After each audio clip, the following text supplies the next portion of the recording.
Bueno, buenas noches y Shabbat Shalom para todos los que recuerdan este día, que es el día de reposo que hizo el Señor. Los saludo a todos los que escuchen este audio, ¿verdad? Bendiciones de cada uno de ustedes que nos está escuchando. Y mi nombre es Ramón Rodríguez y quiero darle gracias a Dios por este hermoso día que me permitió descansar y estar en mi casa y estudiando su palabra. Y también le doy gracias a nuestro hermano Alejandro Alviso, que me presta su canal hoy por hoy para traerle al pueblo de Dios una enseñanza. Es una enseñanza muy importante que tiene que ver con el pueblo de Dios, con las raíces hebreas de nuestra fe. Sí, y ante todo, ¿verdad? Gracias a Dios antes que nada. Y quisiéramos una oración para poder desarrollar este corto tema que va a ser una serie de varios temas. Los invito a que estén sabidos de cada uno de estos temas que se van a ir desarrollando para conocer más profundamente la verdad de Dios, la cual es hay una sola verdad, y vamos a irla descubriendo con este estudio que tiene que ver con las raíces hebreas de nuestra fe. Y antes que nada me gustaría que hiciéramos una oración para que Dios abra el entendimiento de su pueblo que está entre las naciones y que quizá nos esté escuchando también por medio de este audio. Padre, en el nombre de Yeshua, tu Hijo amado, te doy gracias, Padre, por este día que me permite descansar. Te doy gracias también por la vida de mi hermano Alejandro, que me apoya con su equipo para poder difundir este mensaje entre tu pueblo que se encuentra entre las naciones, porque tú estás trabajando para que tu pueblo regrese y regrese a ti por medio de la revelación de tu palabra. Padre, abre el entendimiento de cada uno de tu pueblo que está siendo llamado por medio de este estudio.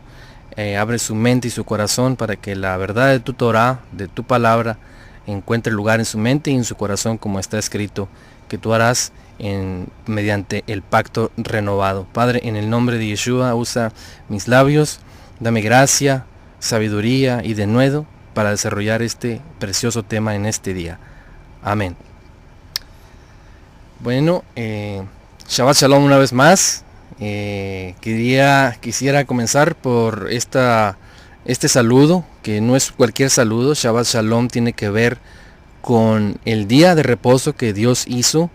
Mire, cabe mencionar que el día de reposo, que es el séptimo día, Dios es el único día que Él le puso nombre. En la creación el Señor hizo los días por número, los nombró, ¿verdad? El día primero, el día segundo, pero el séptimo Él lo nombró Shabbat, que significa reposo, descanso.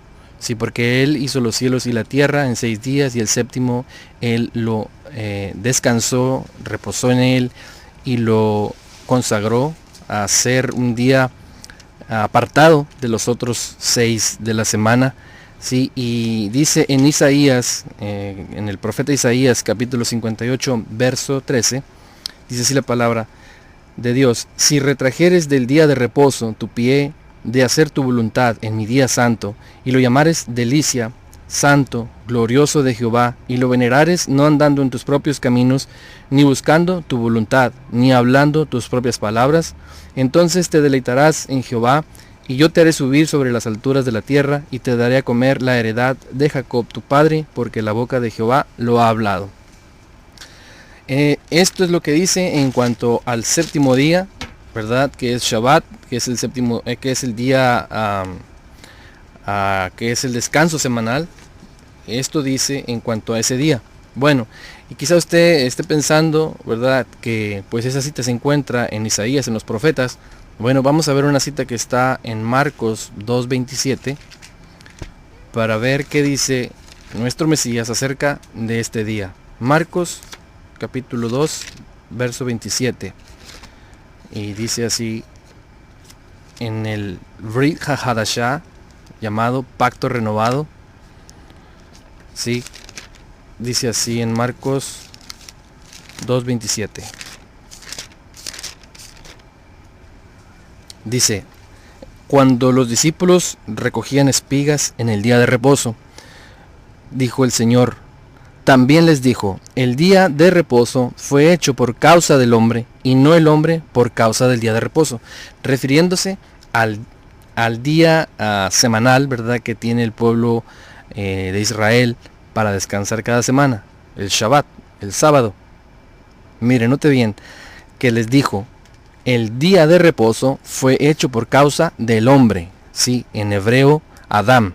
Está diciendo aquí el Mesías que el día de reposo fue hecho por causa del hijo de Adán, por causa del día del hijo de Adán, sí, refiriéndose a todo hijo de Adán, no en particular diciéndolo a una religión, a un pueblo, a una lengua, a un tipo de ciudadano. No, está haciendo general el día de reposo para el hombre y no el hombre por causa del día de reposo. Sí, porque muchos pensarán que el día de reposo es para el judío, sí, para el israelita que ahorita está allá en... Pero no, hay aquí en la escritura, en nuestro Mesías, abre el entendimiento y nos deja saber que el día de reposo es para el favor del hombre, todo hombre, así que el día de reposo es para todo hombre, es un mandamiento, es el cuarto mandamiento de la Torah de Dios, de la ley de Dios. Es el cuarto mandamiento, el Señor no lo está omitiendo, sino todo hombre, sí, que estudie con seriedad la escritura, tiene derecho a reposar en ese día de todas sus obras, sí, ya que Yeshua, nuestro Mesías, es nuestro reposo en cuanto a nuestra alma. Él es nuestro reposo, sí, pero Él no quita el reposo semanal, el cual es el sello de Dios para su pueblo, el día Shabbat, el cual Dios le dio nombre. Será tan importante el Shabbat, el día séptimo, que fue el único día que Dios le dio nombre y a los demás los dejó en número. Ya por ahora los días que conocemos son gracias a los calendarios que el hombre ha impuesto en las naciones y que desde un tiempo también la Torah fue pasada por Babilonia, y de ahí también tomaron nombre los meses, los días, y venimos arrastrando diferentes nombres para los días y años según los calendarios que el hombre impone. Pero el Señor vino en su calendario. Mire, todos nosotros tenemos un calendario en la casa, quizás nuestros hijos también tienen un calendario, nuestra esposa tiene un calendario, nosotros tenemos un calendario, Dios tiene su calendario y Él vino por su calendario y regresará en su calendario. No va a regresar en el calendario de las naciones, en el mío, en el de mi familia, no, va a regresar en su calendario. Por eso recalco solamente en este día que hoy es cierre de Shabbat, porque hoy se termina ese día de descanso, lo cual nosotros solamente conmemoramos. Es un día que simplemente retraemos nuestro pie de trabajar, ¿sí? de no hablar nuestras propias palabras, de no estar hablando cosas vanas como lo hacemos entre semana en nuestro diario vivir, ¿verdad? Porque Dios dice, 6 días harás toda tu obra, ¿sí? La obra humana que tiene que ver con el trabajo, la familia, los amigos, muchas cosas que hace uno en la casa. Sí, todo eso es obra humana, pero el séptimo sí tiene que ser un día diferente a los 6 días de entre semana. Es un día apartado de los otros 6. Sí, es un día que nos guarda de muchas cosas, y por eso es que yo en lo particular lo conmemoro, solo lo recuerdo, sí, y nuestros hermanos judíos lo llevan en un sistema muy muy rígido, el cual el Mesías vino a quitar para que por el mandamiento por la tradición de hombres no invalidáramos el mandamiento de Dios. Y le puedo hacer una pregunta a cualquiera que nos esté escuchando: ¿usted qué cree? ¿Si el sábado es una tradición de hombre o es un mandamiento de Dios? Claro, está en la Biblia que es un mandamiento de Dios, y Él no vino a quitar esos mandamientos, al contrario, Él vino a ponerlos en la mente y en el corazón de su pueblo. Bueno, como introducción, este tema tiene que ver con esta temporada, el tema que hoy quiero desarrollar. Quería dar todos estos puntos porque es importante aclarar que nuestro Mesías nació en Israel, ¿verdad? Y tiene muchos conceptos hoy en día, diferentes a los que fueron en su original momento. Un ejemplo: si alguien viene a usted una persona de otro país, por ejemplo, por decir, una persona de Venezuela, viene con usted y le da le empieza a comentar de un problema que pasa en Venezuela. Usted le podrá decir, pero es que yo no te entiendo porque no sé qué pasa en Venezuela, necesito saber qué pasa en Venezuela para poder entenderte. Él le podrá hablar de 1000 problemas, pero si usted no conoce lo que pasa en Venezuela, no sabrá lo que este hombre le está explicando. Así nuestro Mesías, él nació en Israel con un concepto hebraico, y si ahora pretendemos ir a conocer a un Mesías que nació con su cultura, con todo lo que lo rodeaba hebreo y conceptos hebraicos, nosotros estaremos... lo que lo pretendemos entender con un panorama o una cultura hoy en día México-americana, que ya aparte la Biblia ha pasado por muchas culturas, introducciones e interpretaciones.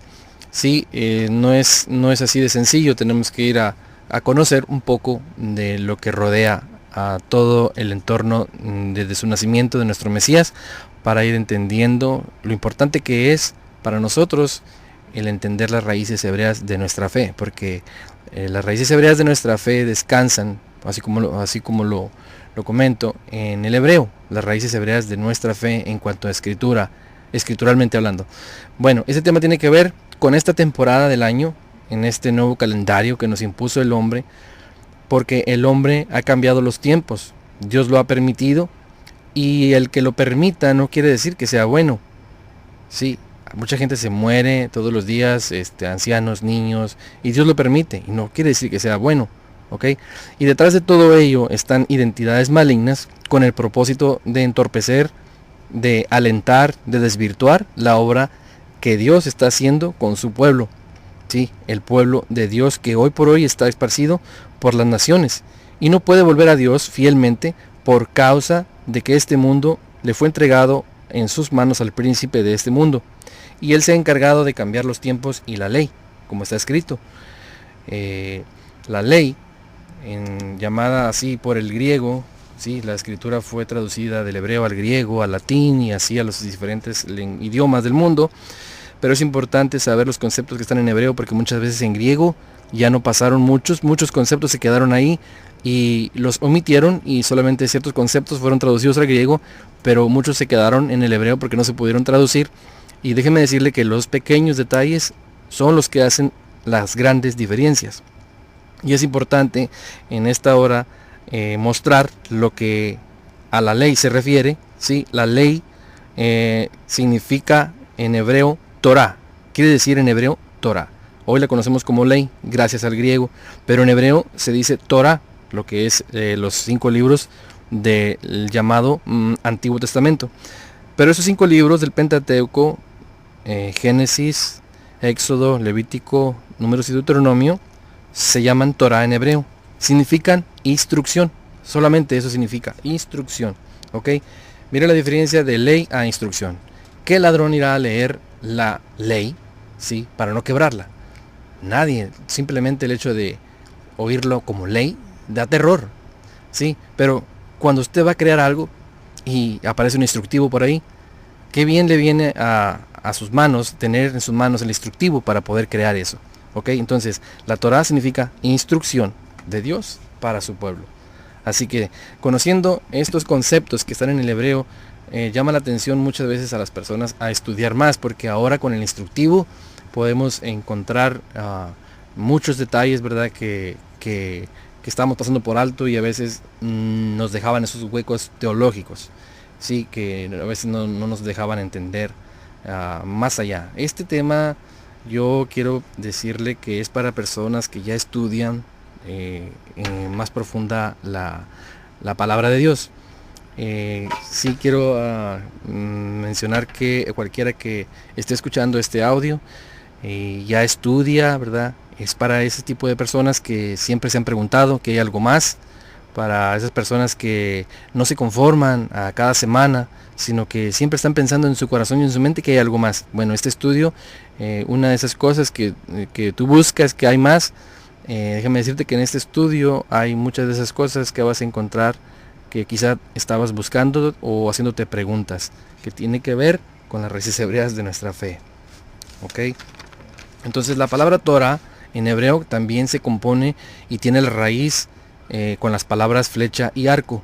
O sea que estudiar Torah significa dar con la flecha en el blanco. Y el blanco es nuestro Mesías Yeshua.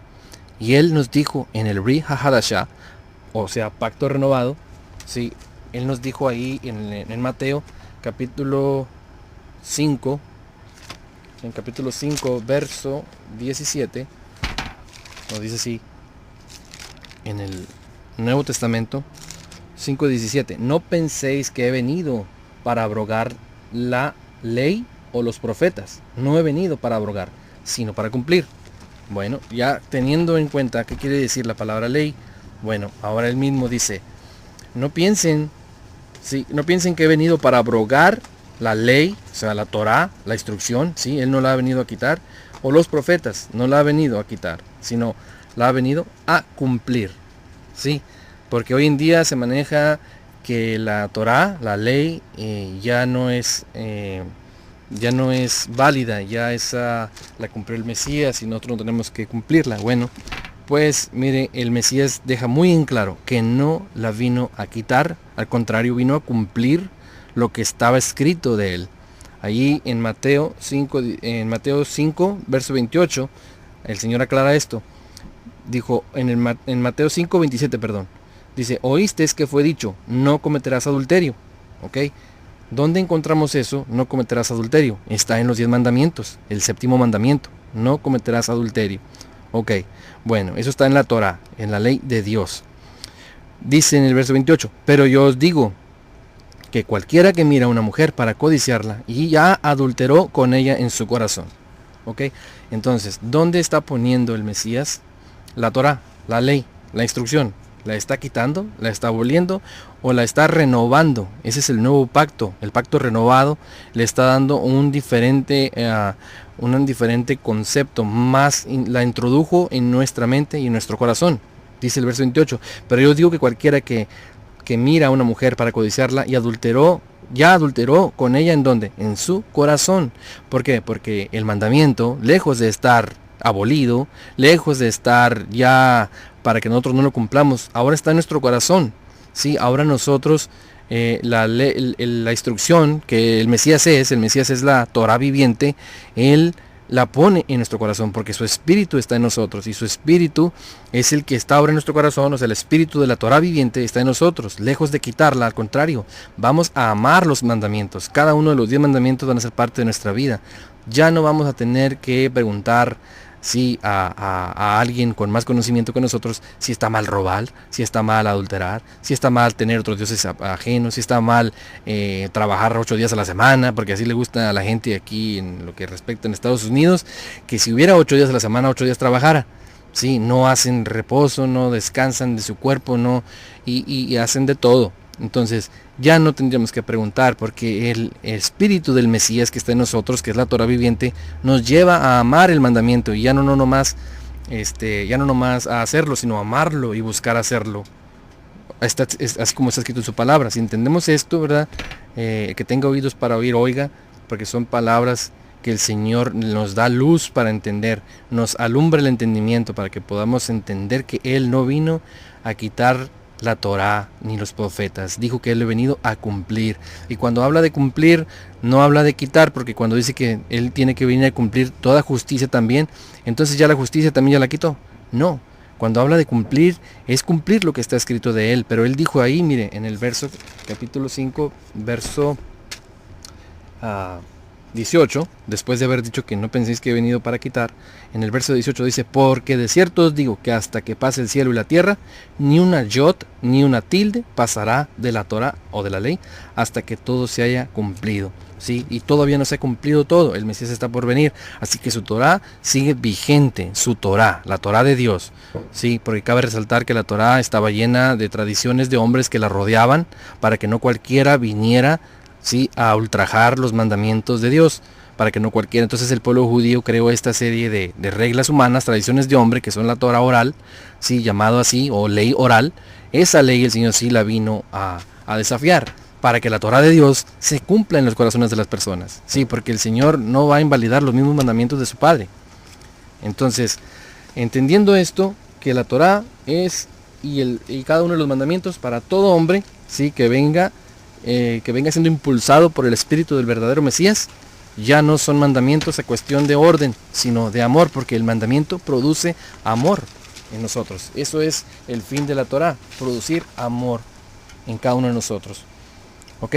Entonces el objetivo de la Torá es crear al verdadero Mesías en nosotros, con todos los conceptos de la instrucción. ¿Sí? Por eso él dice que no vino a quitar la instrucción. ¿Cómo va a quitar el plano y decirnos, construyan el edificio? Entonces, entendido todo esto, empecemos con uno de los puntos de la instrucción para reconocer al verdadero Mesías, ¿sí? Porque él dijo, yo soy el árbol de la vida. No, yo soy el árbol verdadero. Así dice en la escritura, yo soy la vid verdadera. Vid es un árbol. Entonces él está diciendo, yo soy el árbol verdadero, dándonos a entender que hay uno falso. Hay un árbol falso, ¿sí? Y muchos están en él. Y siempre está parado a la par del verdadero árbol, ¿ok? Pero uno de ellos, que es el Mesías, se sujeta a la Torah, a la instrucción, a la ley de Dios, y la pone en el corazón de los creyentes. En cambio el falso la hace inválida, la hace nula, no vigente, e inserta nuevos conceptos que van en contra de los mandamientos de Dios. Y usted puede sentirlo si usted es uno de aquellos de los que ya tiene la obra de la Torah escrita en su corazón y en su mente. ¿Ok? Bueno, comencemos. Disculpe que haya alargado un poco esta introducción, pero es importante entender de lo que vamos a hablar para ir conociendo, ¿verdad? Ir reconociendo lo que vamos mostrando en esta enseñanza. Hoy quiero hablar, sí, quiero hablar de uno de los conceptos que tienen que ver para reconocer al verdadero Mesías, ¿sí? Y lleva por nombre Nacimiento del Mesías, visto en la Escritura con un enfoque de una lente hebrea y una perspectiva hebrea. Sí, porque nuestra Biblia ha sido traducida e interpretada, sí, durante todo este tiempo por la mayoría, en su mayoría el pueblo católico, Roma, sí, con teología griega ha traducido, sí, la palabra, la escritura, desde el hebreo al griego, al latín, sí, y se le han dado diferentes interpretaciones y traducciones a la escritura. Y es importante saber que todas, mire, para poder comprender lo que le voy a mostrar hoy en la palabra, en la escritura, podría usted hacerse la pregunta, entonces, ¿qué Biblia sería la Biblia para entender mejor los conceptos de nuestro Mesías? Porque cada una dice, si usted mira un verso, un texto en una traducción, usted va a ver en otra traducción que ese texto lo manda en diferente dirección, y así sucesivamente en diferentes versiones. Yo diría, en lo particular, que todas las traducciones son importantes, todas las que pueda tener, porque aquel texto que no entienda en una versión, otra versión le dará luz y otra versión le dará más luz. Entonces usted irá a entender viendo las versiones que tiene lo que se quiso decir en verdad en ese texto, porque cabe mencionar que todas las Biblias, mire, todas las Biblias que tenemos hoy en día son confesionales. ¿Qué quiero decir que son confesionales? Que significa que cada una de ellas tarde o temprano irá a llevar agua a su propio molino. O sea que cada traducción ha sido hecha por diferentes denominaciones que ya son hechas desde la perspectiva de lo que ya se cree. ¿Ok? Entonces la han llevado a interpretar en diferentes versiones, y cada una, si usted cree cerradamente en lo que dice una sola interpretación, pues ya nos estamos cerrando, ya nos estamos dogmatizando y estamos creyendo que la verdad de Dios es subjetiva. Sí, no, la verdad de Dios es una y es objetiva. ¿Qué estoy diciendo con eso? Que la verdad de Dios es objetiva, porque si fuera subjetiva, cada una de las diferentes religiones tendría su verdad, ¿ok? Y no fuera una, sino muchas verdades, y la verdad solamente es una. Y esa verdad, solo lo único que puede hacer con nuestra vida es hacernos libres, ¿sí? Entonces, uno de los temas que quiero desarrollar hoy es el nacimiento de nuestro Mesías, ya que se acercan las fiestas de este año, las fiestas que introdujo, ¿verdad?, la religión universal, ¿verdad?, que hoy por hoy la conocemos, que la ha introducido y ha llegado hasta hoy por hoy al pueblo que está siendo protestante de esa religión. También la lleva, sí, esas fiestas que se avecinan de fin de año, todas esas fiestas que muchas veces se camuflajean con las fiestas de Dios, pero no, es muy importante que en este tiempo se muestre, ¿verdad?, el concepto del nacimiento del Mesías, y si él quería que lo festejaran o no, y de qué forma parte, para poder nosotros estar parados, ¿verdad?, para que demos en el blanco, como dice la Torá, porque la Torá lo único que va a hacer es formar al verdadero Mesías en cada uno en nosotros. Sí, el verdadero Mesías, el que se sujeta a los mandamientos, el que pone la Torá de Dios en el corazón, y no el falso que impulsa a que se festejen otras fiestas, sí, con conceptos paganos e ideas de hombre. Y bueno, quiero comenzar con el nacimiento del Mesías, visto en la Escritura con el enfoque de una lente hebrea y perspectiva hebrea. Sí, porque el nacimiento de nuestro Mesías es parte de una de las fiestas del Eterno Padre que está en Levítico 23. Y una de sus características para llenar este puesto, que él solo puede llenar como Mesías, es cumpliendo en sus sucesos cada una de las 7 fiestas escritas en Levítico 23. Si el Mesías que tú conoces, si el Mesías que tú conoces no llena estas fiestas, corres el peligro de estar en la plataforma del antimesías, que no es más que mantener al pueblo de Dios adormecido, ¿sí?, alentando la obra, o lo mantiene en pausa, ¿sí?, tu avance de tu vida, cada año es lo mismo, cada año es lo mismo, cada año es lo mismo. No, nosotros tenemos que ser renovados tenemos que ser transformados, ¿sí?, de día en día, de mes en mes, de año en año, conforme a la renovación de nuestro entendimiento. Sí, tenemos que ser cambiados, nuestra vida tiene que cambiar, no tiene que ser cada año lo mismo, ¿ok? Bueno, en lo que puedes estar en una plataforma del antimesías que en lugar de ponerte en las fiestas de Dios, te impulsa a estar en fiestas, sí, que no tienen nada que ver con las fiestas de Dios, sí, que el hombre ha puesto, no inspiradas por Dios, porque las fiestas de Levítico 23 no son del pueblo judío, como mucha gente piensa. Y si quiere verlo, vamos a Levítico 23. Ahí en Levítico 23 vamos a comprobar de quién son las fiestas, porque se ha dicho que son del pueblo judío, y no es así. Las fiestas en Levítico nos dice en capítulo 23 de quién son esas fiestas. Y si está ahí en Levítico 23, vamos a leer el verso 1 y dice así: habló Jehová a Moisés diciendo, habla a los hijos de Israel y diles, las fiestas solemnes de Jehová, las cuales proclamaréis como santas convocaciones serán estas. ¿Ok? Si escuchó en el verso 2, habla a los hijos de Israel y diles, las fiestas solemnes de Jehová. Muchas veces en el Nuevo Testamento el Brit Hadashah, por causa de las interpretaciones y del sistema que el hombre plasma, dice la fiesta de los judíos, sí, pero se escucha cómo se connota esa referencia como algo extraño, sí, la fiesta de los judíos, pero no son de los judíos. Esas fiestas son de Jehová, que su pueblo proclamará como santas. ¿Ok?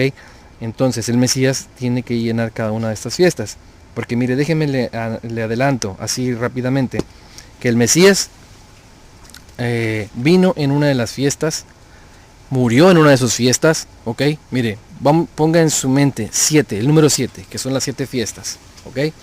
Él muere en la fiesta de Pesaj, ¿ok? Va una.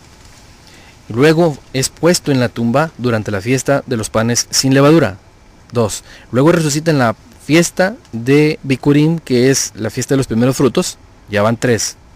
Luego él desciende en espíritu el día del Pentecostés, ¿sí?, para poner la Torá en el corazón, porque ese día era la entrega de la Torá, y cuando él desciende en ese tiempo, él pone la Torá en el corazón, y es en la cuarta fiesta, Shavuot, Pentecostés. Ahí van 4, quedan 3, ¿ok? Él tiene que cumplir esas 7. Bueno, ya llevamos 4. De la siguiente fiesta que vamos a hablar es la quinta fiesta, que van 4, entonces no es la quinta fiesta, pero vamos a hablar de esta fiesta, una de las fiestas que el Mesías tiene que llenar como ya vimos que llenó Pesaj, que llenó panes sin levadura, que llenó Bikurim, primeros frutos, y que llenó el Pentecostés, ¿ok?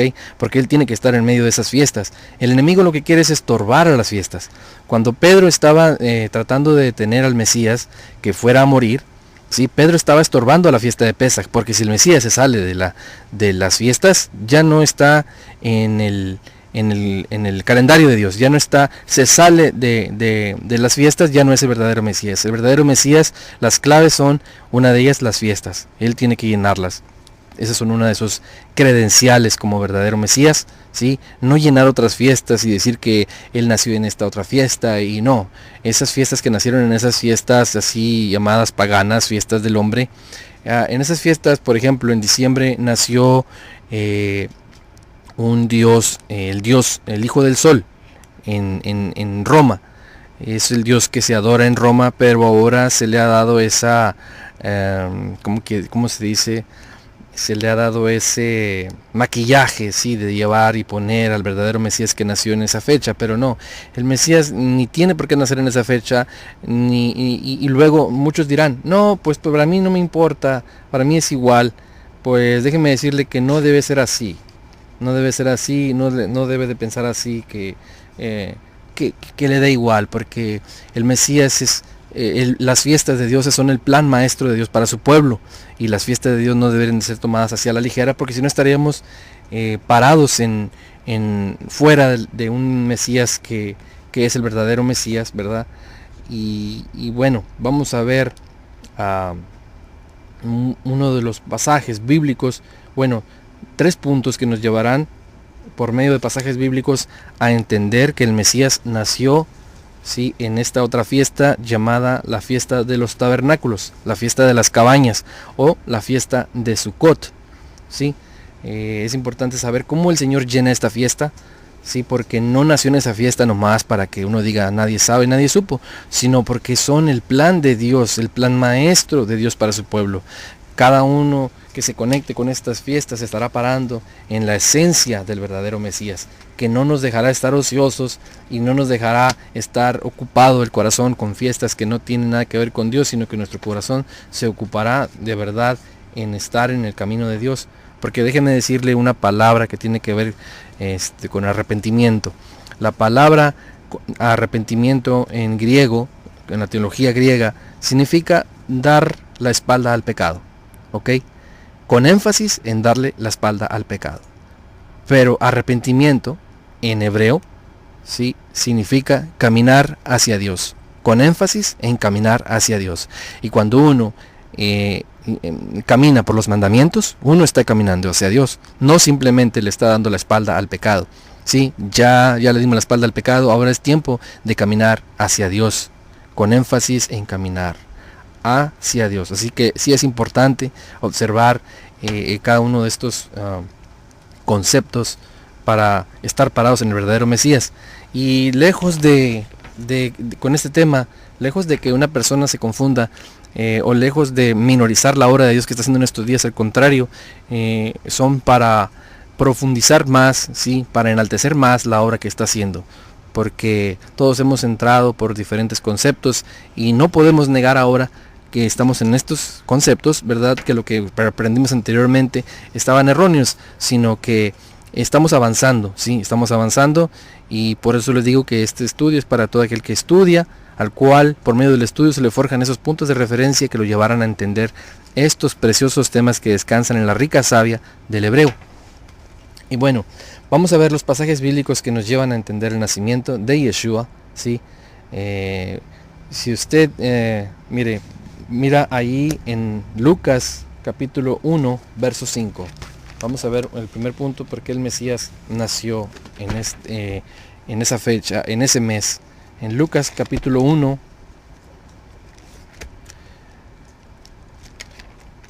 vamos a ver ahí, Marcos, Lucas, capítulo 1, verso 5. Vamos a ver nada más 3 puntos. Este es el primero. Dice: hubo en los días de Herodes, rey de Judea, un sacerdote llamado Zacarías, de la clase de Abías. Su mujer era de las hijas de Aarón. Ok, vamos a ver Porque esta es una de las claves para entender el nacimiento del Mesías. No para venerar el nacimiento, porque el Señor jamás pidió que veneráramos un nacimiento. Jamás dijo recuerden mi nacimiento, al contrario, dijo recuerden mi muerte. ¿Sí? Entonces, no para dar realce a que no nació aquí y nació acá, para que ahora cambiemos el festejo de que hacíamos acá, lo hagamos acá. No, no, no, no. El concepto en hebreo es muy diferente. El Señor lo que quiere es engrandecer la obra de su Padre.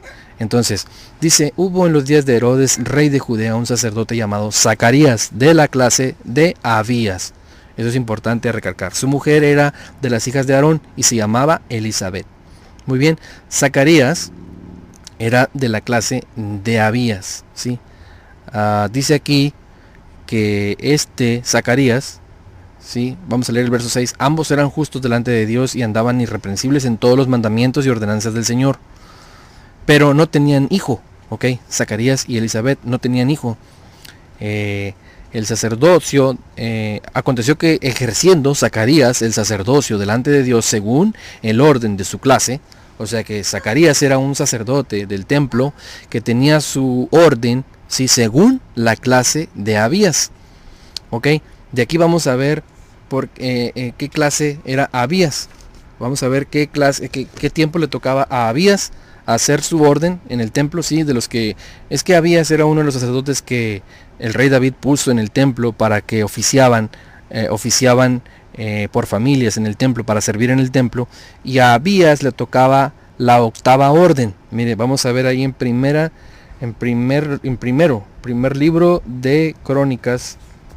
libro de Crónicas, capítulo 24. Vamos ahí, primer libro de Crónicas, capítulo 24.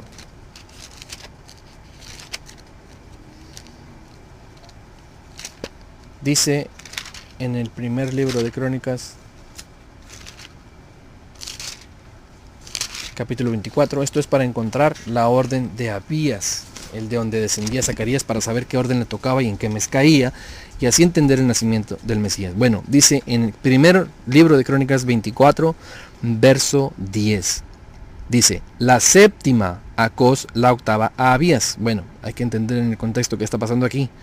Dice en el verso 5, del capítulo 24, los repartieron pues suerte los unos con los otros, porque de los hijos de Eleazar y de los hijos de Itamar hubo príncipes del santuario y príncipes de la clase de la casa de Dios. Y el escriba Semaías, hijo de Natanael, de los levitas, escribió su nombre en presencia del rey de los príncipes y delante de Sadoc, el sacerdote, de Abimelech, hijo de Abiatar, y de los jefes de las casas paternas de los sacerdotes y levitas, designando por suerte una casa paterna para Eleazar y otra para Itamar. Dice en el verso 7, la primera suerte tocó a Joiarib, la segunda a Jedaías, la tercera a Arim, la cuarta a Seorim, la quinta a Malaquías, la sexta a Minjamín, la séptima a Cos y la octava a Abías. O sea, estas eran las órdenes para oficiar en el templo. A Abías le tocaba la octava orden para tener él su servicio en el templo. ¿Ok? Entonces, sabiendo que Zacarías venía de la clase de Abías, entonces Zacarías le tocaba oficiar en la octava. ¿Sí? En la octava orden, según el calendario hebreo, caía, según en el calendario de hoy, en junio. O sea que a Zacarías le tocaba oficiar en junio y salía en julio, ¿ok? Así que en julio él salió para estar en su casa, y cabe recalcar que los sacerdotes no estaban con mujer antes de oficiar en el templo, y después de salir del templo, pues ¿usted qué cree que pasaría? Irían a estar en su casa, y como dice aquí la escritura, en el verso 23, capítulo 1 de Lucas, dice, y cumplidos los días de su ministerio, se fue a su casa, verso 24, después de aquellos días concibió su mujer Elizabeth. Sí, porque después de estar un mes en el servicio y luego sale, pues va a su casa y lo va, seguro es que vaya a estar con su mujer Elizabeth. Y aquí, como dice en el verso 24, después de aquellos días concibió su mujer Elizabeth y se recluyó en casa por 5 meses, ¿ok? Sabiendo que según el calendario hebreo y transportándolo al calendario de nosotros, que hoy tenemos, ¿verdad? Un calendario de hombre, sería en junio que él entró y en julio salió. Y si contamos de julio, 9 meses, julio es junio, julio, 1, agosto, septiembre, octubre, noviembre, diciembre, enero, febrero, marzo. Juan el Bautista vendría a nacer en marzo. Estamos hablando de los padres de Juan el Bautista, Johanán el Inmersor, que viene a nacer en marzo, ¿ok? Luego dice aquí en el verso 26, al sexto mes el ángel Gabriel fue enviado por Dios a una ciudad de Galilea llamada Nazaret, a una virgen desposada con un varón que se llamaba José, de la casa de David, y el nombre de la virgen era María, ¿ok? En el verso 36 del capítulo 1 dice, y aquí tu parienta Elizabeth, ella también ha concebido hijo en su vejez, y este es el sexto mes para ella, la que llamaban estéril, porque nada hay imposible para Dios. Entonces María dijo, he aquí la sierva del Señor, hágase conmigo conforme a tu palabra, y el ángel se fue de su presencia. Entonces en ese momento que María estaba concibiendo, sí, que le fue anunciado que ella iba a tener un niño, a María, que el ángel le visitó para darle a conocer que ella estaba embarazada. Bueno, en ese tiempo era el sexto mes para Elizabeth. O sea que de aquí entendemos que Juan el Bautista era mayor que el Mesías 6 meses. Sí, 6 meses. Entonces, si ya entendimos que Juan el Bautista nació en marzo, sí, en marzo, porque quedó, aquí dice que quedó embarazada Elizabeth en julio, sí, y contamos 9 meses hasta marzo, son 9 meses marzo, y luego de ahí contamos 6 meses, que es lo que es mayor Juan el Bautista que el Mesías. Vamos a contar, es marzo, abril, mayo, junio, julio, agosto, septiembre. Ese es el siguiente paso a entender. Son 6 meses que es mayor y cae en septiembre el nacimiento del Mesías. Bueno, ¿y por qué en septiembre? Septiembre es el séptimo, la palabra septiembre se refiere a séptimo, y en el hebreo viene siendo el séptimo mes, Tisri, que significa en hebreo Tisri. Ese es el séptimo mes en el hebreo, ¿sí? Cuando el Mesías venía a nacer, ¿ok? ¿Por qué tenía que nacer en bueno, entendiendo esto, vamos siguiendo la línea del nacimiento de Juan el Bautista para entender que era mayor que el Mesías y que 6 meses después tendría que nacer él, y dando con el mes de septiembre, séptimo mes. ¿Qué pasa en septiembre en Israel? Hasta hoy en día, desde aquellos tiempos, desde que Moisés sacó al pueblo de Israel de Egipto hasta la fecha, el séptimo mes, Tisri, que ahora es septiembre para nosotros, se festeja la fiesta de los tabernáculos, ¿ok? La fiesta de los tabernáculos. Y como les decía, tenemos que entender que el Mesías tiene que llenar las fiestas. O sea, las fiestas no están ahí nomás para que las sepamos como historia, o no. Mire, quiero dejarle claro que Dios, cuando da un nombre, sí, Dios no lo escoge al azar. Sí, como dicen, Dios no juega a los dados, sí, Dios no juega a los dados. Él tiene todo, lo tiene todo preparado desde antes de la fundación del mundo. Él ya conocía esto.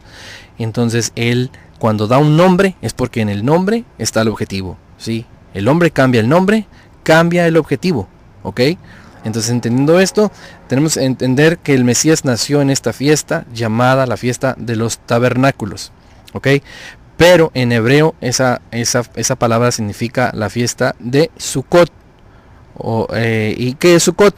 Es la fiesta de las cabañas. ¿Qué son las cabañas? Una cabaña que el pueblo de Israel hasta la fecha construye en el patio de su casa y habitan por 7 días en ella, sí, como está escrito en la ley, en la Torá, que 7 días habitarían ahí y se alegrarían, estarían alegres, ok, así está escrito.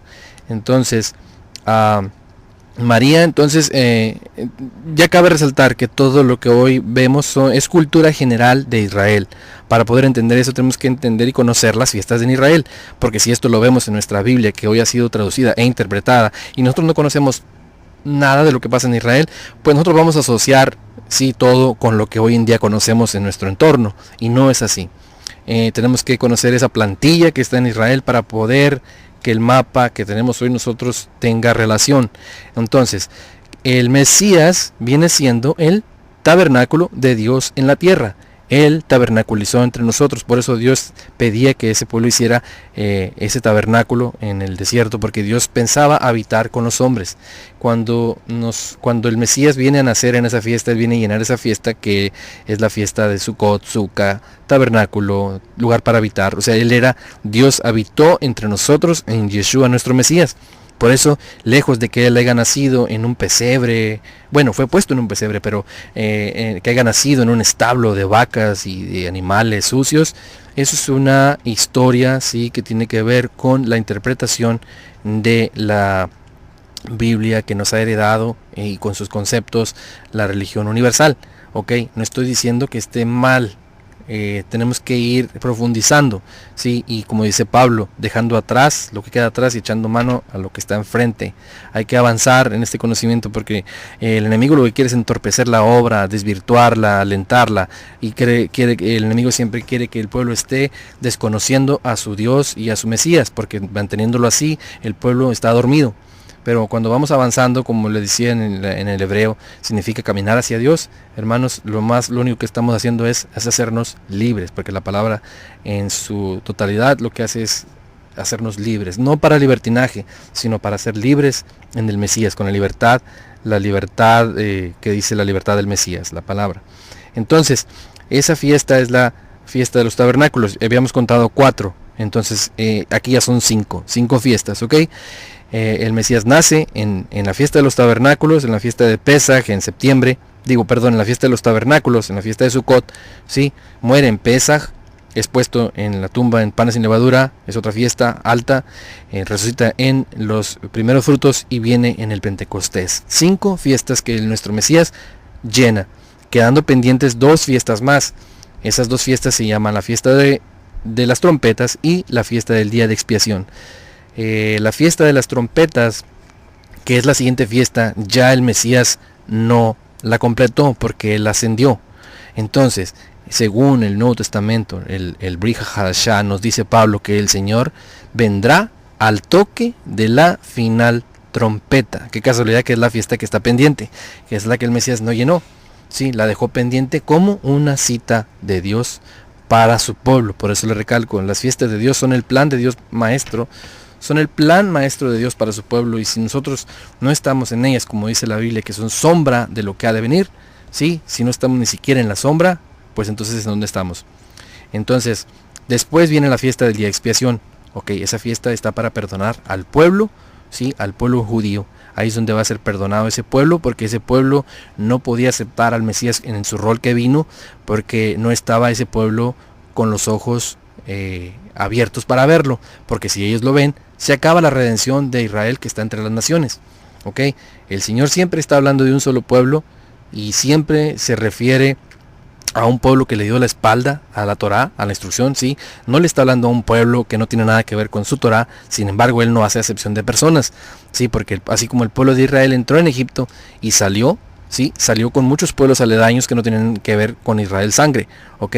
De los cuales Caleb es uno de ellos. Caleb es de un pueblo ceneceo, sí, que no tiene nada que ver con Israel, y sin embargo él tomó el liderazgo en la casa de Judá, Caleb. Entonces, más adelante vemos a Moisés, que también le dice el Señor que qué instrucción le va a dar a los que se adhirieron, a los extranjeros, y el Señor le contesta: una Torá, una ley, ¿sí? Será para el extranjero como para el nativo. Y vemos desde ahí que ya el Señor incorpora gente. Si tú vienes a adorar a Dios y vienes y guardas sus mandamientos y eres parte de la obra de la Torá en los corazones, Dios no hace excepción. Aparte de no hacer excepción, es también que su pueblo está entre las naciones y Dios lo está tomando otra vez, ¿sí? Entonces aquí Dios no hace excepción de personas. Si tú vienes a guardar su Torá, sí, porque a lo mejor ya la oíste, ya la Torá entró a tu mente y está en tu corazón y estás buscando cómo guardarla, bueno, te invito a que continúes con nosotros escuchando estos temas en diferentes etapas que voy a ir desarrollando Dios mediante, sí. Y hoy escuchaste lo que es el nacimiento del Mesías Yeshua, sí, para darle énfasis no al nacimiento en cuanto a la persona, sino a que es parte de una de las fiestas de Dios, los cuales son el plan maestro de Dios para su pueblo. Entonces, si tienes alguna duda, si tienes o algo en que no estés de acuerdo, me puedes mandar por favor en los comentarios de este video cuál es tu duda y por qué, con una cita bíblica, para si tienes alguna duda o algo en que no estés de acuerdo, ¿sí? Entonces trataré de hacer los siguientes audios, Dios mediante, más cortos, para que puedas ir poco a poco entendiendo que esta obra no es para minimizar, sino para profundizar más y enraizar más tu fe, sí, es el conocer al verdadero Mesías Yeshua con los conceptos hebreos, porque él nació allá en Israel, y todo lo que rodea a nuestro Mesías tiene que ver con lo que sucede durante el año en las fiestas que están en Israel hasta ahorita vigentes. Bueno, por hoy me despido y mi deseo es que Dios les bendiga, les guarde, que Dios alce sobre ustedes su rostro, que Dios tenga de nosotros misericordia y ponga en nosotros paz. Amén.